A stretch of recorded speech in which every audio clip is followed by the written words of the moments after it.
Bili ako sa junk shop na gamit ko pa rin ito.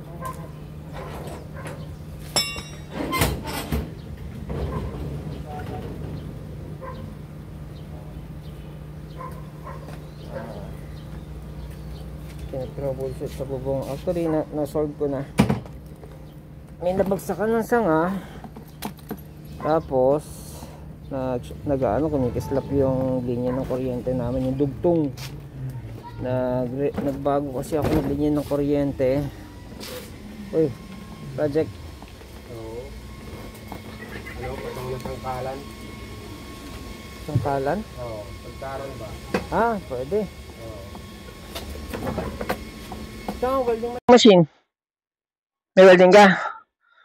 Hiniram ako dito, kaya lang bukas ko. Ah.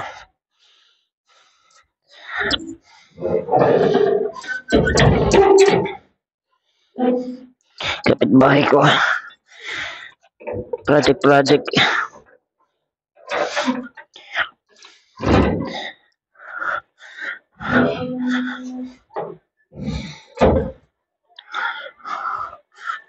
May nahimatay daw dito kapon. May nahimatay daw. Sino yan? Wala ka pati. Nahimasmasa na. Oo.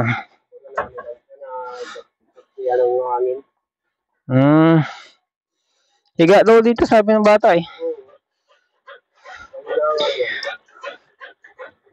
Sige.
Bili ako sa junk shop ng bakal na dala ko ba yung metro ko? O, tama.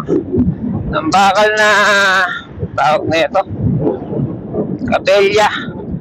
Kasi nabagsakan ng sanga ng sampalok yung dugtong ng kuryente namin. Kumusta naman yung bayarin ko? Dugtong ng kuryente namin. Bago kasi ako ng linya mula Meralco. Pinakamalapit na mararating doon sa Meralco doon sa spaghetti sa taas, sa poste sa taas hanggang bahay. Ngayon pagdating sa bahay, hanggang doon lang yung naabot ng binili kong isang box ng wire. Ewan ko medyo diskumpiyado ako sa electrician eh. So yung dugtong na yun yung kumikislap. Akala ko kung anong bubuyog lang yun. Aiks.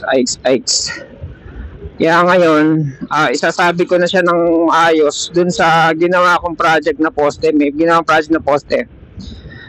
Gagawa ko ng hagdan, tsaka mali yung ginawa kong sabitan. Baligtad.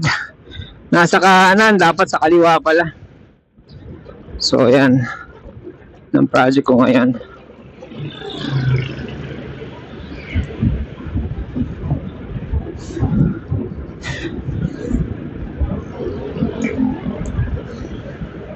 Buti naman maganda panahon.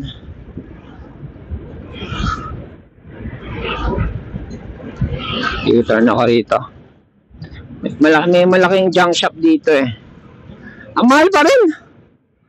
Mahal pa rin, pero siguro kukumpara mo sa ano, ibili ka sa hardware, mas mahal yun sa hardware, yung kabelya. Dito, putol-putol.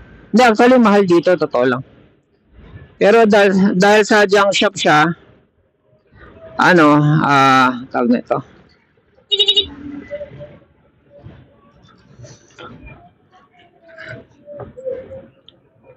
Ito na. Teka, pumadampot tong cellphone ko eh. Stop muna tayo. Yan, junk shop oh. Dahil sa junk shop siya, pwede putol-putol. So yeah. Ano mo tayo ah. We continued.